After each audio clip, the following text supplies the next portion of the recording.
See, there was a number of artists and people who, so for instance, Gary Glitter was caught doing inappropriate things, and his music career, you know, rightly sort of ended almost overnight. Maybe. Did he have any? Yeah, but you could say that. There was a Christmas song that he had, which in England was a hit every year, would be on the radio every year, another rock and roll Christmas. Yes. I don't know who he wrote that with, but they're obviously and why missing out on is royalties it now. just that I should not get to listen to that anymore? Well, because he's turned out to be quite an unsavory character. if it had been T-Rex who had committed those crimes, I still think.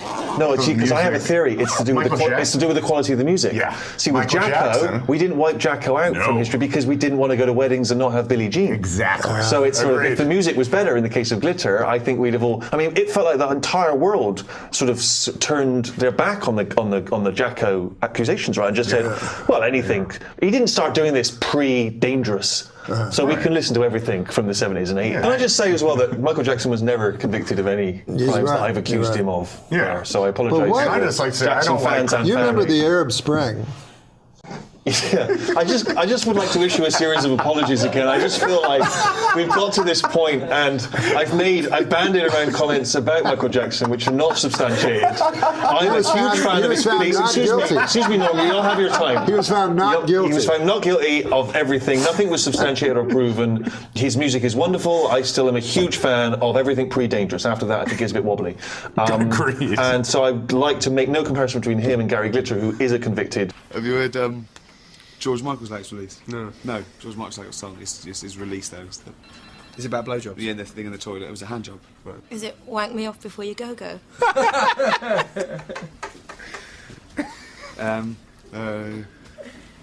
What's white and slides down toilet walls?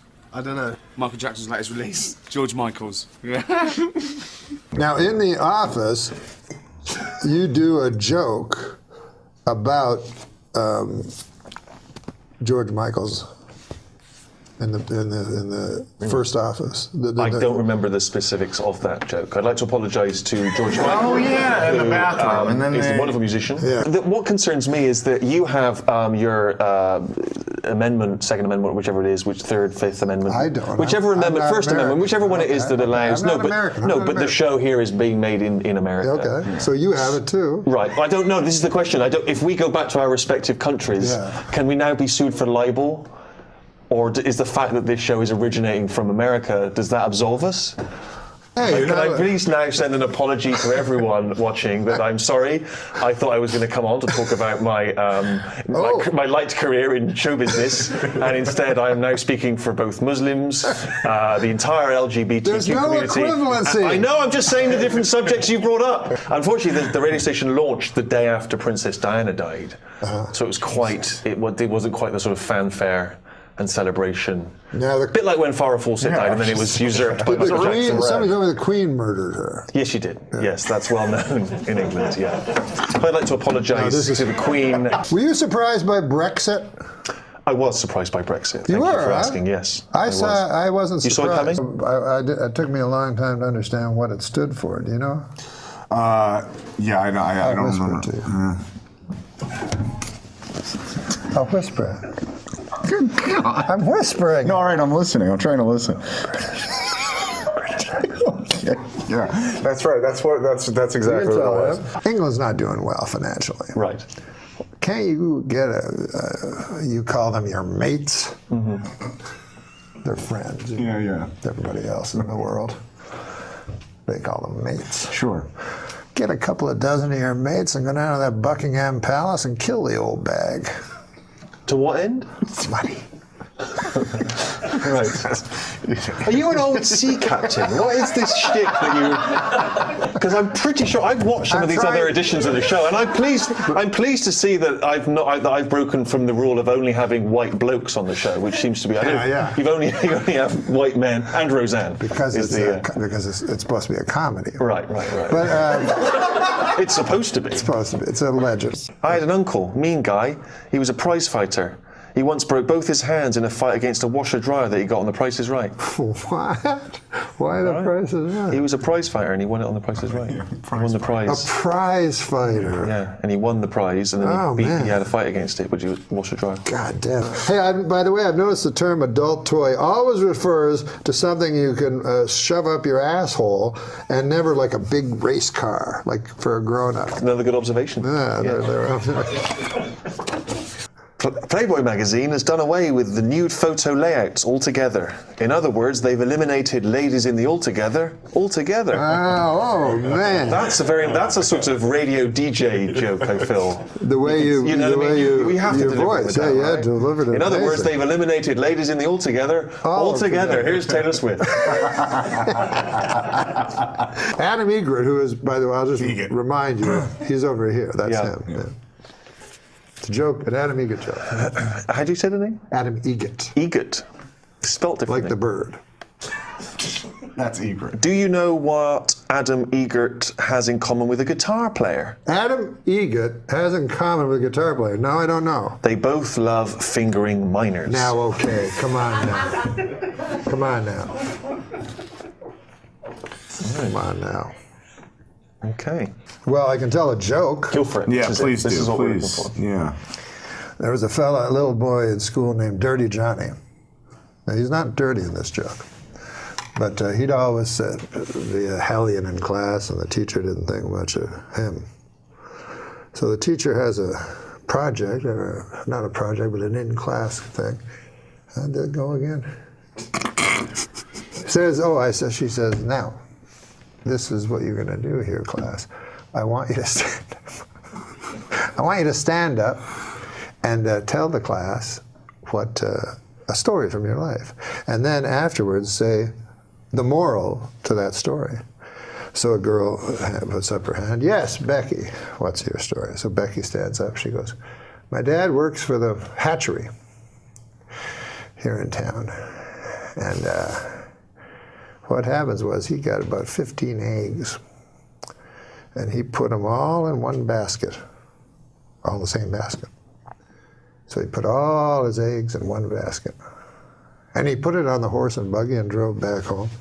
And by God, Becky says, the bouncing and all the eggs broke. Well, that's a good story, the teacher says, but what would the moral be to that? Becky says, well, the moral is, don't put all your eggs into one basket. Well, goddamn, says the teacher, that's a good one. Anybody else? Marjorie puts up her hand. Marjorie, what's your story? She says, well, my dad works for the hatchery, as all of us. Thank God for the hatchery. She says, or we'd all be lost. But anyways, my dad knows that eggs become chickens. And so he was counting his chickens, and he added in the eggs, you see. And then he put them on a horse and buggy to go to town, and they all broke. Well, what's the lesson to that? The teacher says. She can't understand. And she says, well, don't count your chickens before they hatch out of an egg. Mm-hmm. So the teacher says, that's a great one, too. Anybody else? Well, wouldn't you know, Dirty Johnny has his hand up. So the teacher's like, holy God, I don't want it. But on the other hand, I made an oath to every child, should I suppose I gotta. All right, Dirty Johnny, what do you have to say? Johnny stands up. Stories about my Uncle Terry. He never worked at the hatchery on account he was in Vietnam, and he got disability. He don't even like people who work at the hatchery. But the story happened far from these shores, in a little town called Da Nang. Terry was not well liked. His whole troop left him, abandoned. And he woke up in the weeds, and all they left him with was 3 bottles of Jack Daniels, some weapons. Terry stood up and downed 1 bottle right away. Said, if I'm going out, I'm going out. He took his Balishnikov and a couple of Glocks and his 2 bottles, and away he went. He found a town, and he didn't know if it was Charlie or if it was one he was sent to protect. But all he knew was he had hate in his gut. So he started firing. And he fired the Kalashnikov with an arcing kind of, like a farmer would with hay, with a scythe. And sure enough, the men fell like hay before him. And then the women, and by God, I'm ashamed to say it, but then the children. And finally, all was left was Uncle Terry standing in the mud and the blood and the glory. And he touched his pants, and it was wet, and he said he was ashamed. He felt shame, Uncle Terry, for he'd pissed himself. Well, he touched it again. It was not urine at all, but ejaculate. And Uncle Terry felt pride where shame once was. And the teacher's like, good Christ, what kind of a story is that? What the hell is the moral to that? Well, he says, when Uncle Terry's been drinking, you don't fuck with him. Now, it's better if you work at the hatchery. No, listen, it's been great to have you. I didn't want to end on such a long joke, but I realized once I was in, I couldn't get out. Yeah. So listen, guys, this has been fun, hasn't it? This has been probably my This has been favorite. good. It saves me a trip to my senile uncle. So that's.